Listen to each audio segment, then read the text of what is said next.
You know how sometimes it feels like life just happens? You know, just random things seem to fill your day.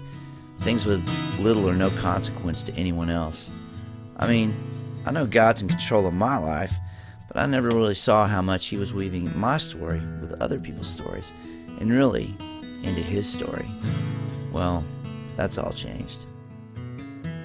It was a cold day, the kind where you really don't want to have some long conversation outside with someone, especially with someone you don't really know. But that's exactly what God had in mind. Amy and I had just eaten lunch at Dumplings downtown Franklin, and we were walking to the car and we see this couple that I thought I recognized from church. It would have been awkward just to walk by him and not say anything, so we stopped and said hey and did the whole, yeah, you guys go to fellowship thing, whatever. Well, we start talking and the whole Dave Ramsey thing comes up. They asked us where we were in the process, and I told them that so far we paid off $60,000 but still had $10,000 left to go.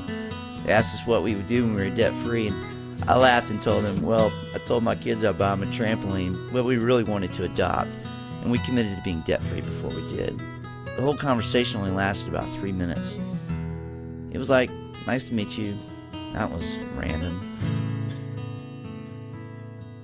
Well, the next day, that random person shows up at my office with this brand new trampoline. I couldn't believe it. It was like my kids are gonna freak. I set it up that night and my kids jumped on that thing for 4 hours. I mean, we didn't even know these people. They didn't have to do that. I mean, really, that's pretty generous. Well, the next day I get an email from the same lady saying, oh, you guys seem like a sharp couple and we'd love to come by and talk to you about something. I emailed her back and said, that sounds like a multi-level marketing proposal, and if it was, we really weren't interested. Of course, she says it's not that sort of deal, but she was really persistent. She even called Amy. Amy had been sick, and it really wasn't a great time to have company over.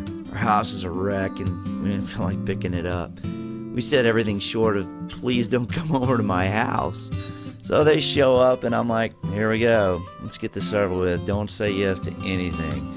I couldn't believe they sunk their claws into us with that trampoline to get us involved in some pyramid scheme.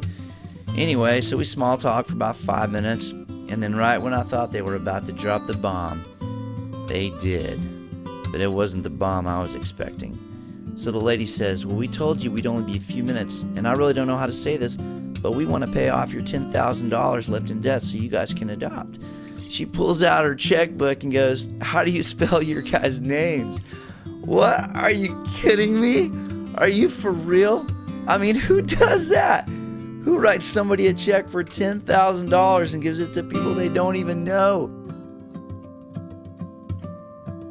So they give us a check and they said, just don't act weird around us at church and just don't tell anybody it was us. And they drove off. I mean, Amy and I stood there for 10 minutes in total shock. And we cried and we screamed and we ran all over the yard and the house.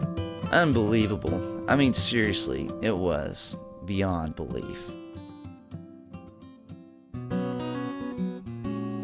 We realized 9 months later when we brought Malaya home, the check they wrote us was dated 9 months prior to Malaya's due date. They gave us that money right about the time our daughter was conceived. It was like God was saying, I have a baby out there for you right now. I'm not waiting around another 2 years for you to pay off that debt. We felt called to adopt, but we simply couldn't afford to do it on our own. We found this random couple had already adopted 4 children and felt a calling to continue to serve through adoption.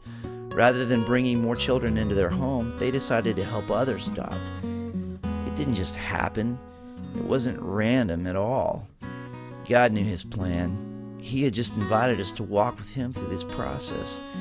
He was weaving our callings, our stories together for us to love and to care for each other, to make a beautiful tapestry for His glory. Thank you, Jesus.